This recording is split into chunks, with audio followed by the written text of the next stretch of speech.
இது வந்து manual cutting machine. இதில் வந்து நம்ம கஸ்டமைஸ் பண்ணிக்கலாம் பீஸை. நம்ம ஒரு கிலோ மீன் வச்சுருக்கோம். இதை வந்து எந்த சைஸ் வேணாலும் பண்ணிக்கலாம். ஒரு கிட்டத்தட்ட ஒரு 5 mm திக்னஸ் கூட வச்சுக்கலாம்.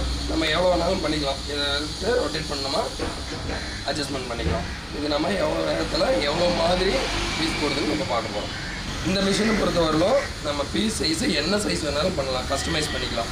ரொம்ப சின்னதாகவும் கொடுத்துக்கலாம். உங்களுக்கு திக்னஸ் ஒரு 3 mm திக்னஸில் கூட அந்த பீஸ் கொடுத்துக்கலாம். அதே மாதிரி உங்களுக்கு பெரிய அளவுக்கு மீனையே வந்து ஒரு 2 பீஸ் பண்ணணும், ஒரு 3 பீஸ் பண்ணணுன்னாலும் இது பண்ணிக்கலாம். மேக்ஸிமம் வந்து இந்த சீ ஃபுட்டுக்கெலாம் பார்த்திங்கன்னா வஞ்சர மீன் இந்த மாதிரி மீன்லாம் வந்து ரொம்ப சாஃப்டாக இருக்கும். ஊளி மீன் இதெல்லாம் அதுக்கெலாம் பார்த்திங்கன்னா இந்த மிஷின் மிக மிக பெஸ்ட்டு. ஏன்னா பீஸ் கொஞ்சம் கூட உடையாதுங்க. ஏன்னா வஞ்சர மீன்லாம் பார்த்திங்கன்னா உங்களுக்கு ரொம்ப சின்ன சைஸ் கேட்பாங்க.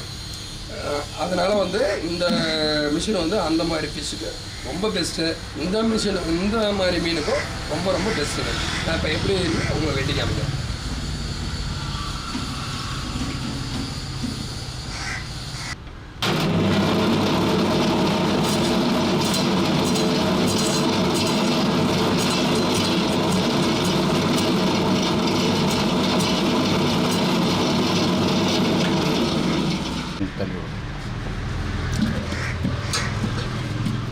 உங்களுக்கு பீஸ் ரொம்ப சன்னமாகவும் எடுத்துக்கலாம்.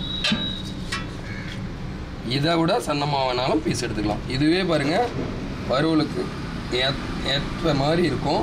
இதை விட உங்களுக்கு சன்னமாக வேணாலும் இதே பாருங்கள் ரொம்ப திக்னஸ் கம்மி. இதை விட சன்னமாக பிளேடுகளும் இன்னும் இதில் ரொம்ப சாப்பிட்டு ரொம்ப சின்ன சைஸு. அதே மாதிரி இந்த இதில் அந்த பிசுறு இந்த மாதிரிலாம் இருக்கவே இருக்காதுங்க. ரொம்ப சாஃப்டாக இருக்கும். இதே நீங்கள் இந்த போன்ஷா மிஷினில் யூஸ் பண்ணிங்களா அதில் பார்த்தீங்கன்னா மாவாக வருங்க.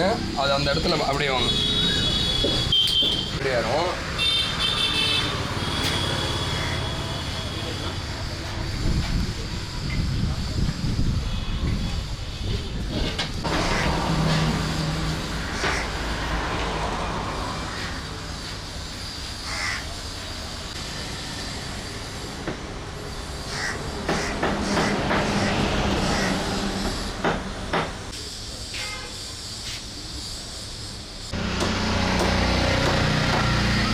ஓகே.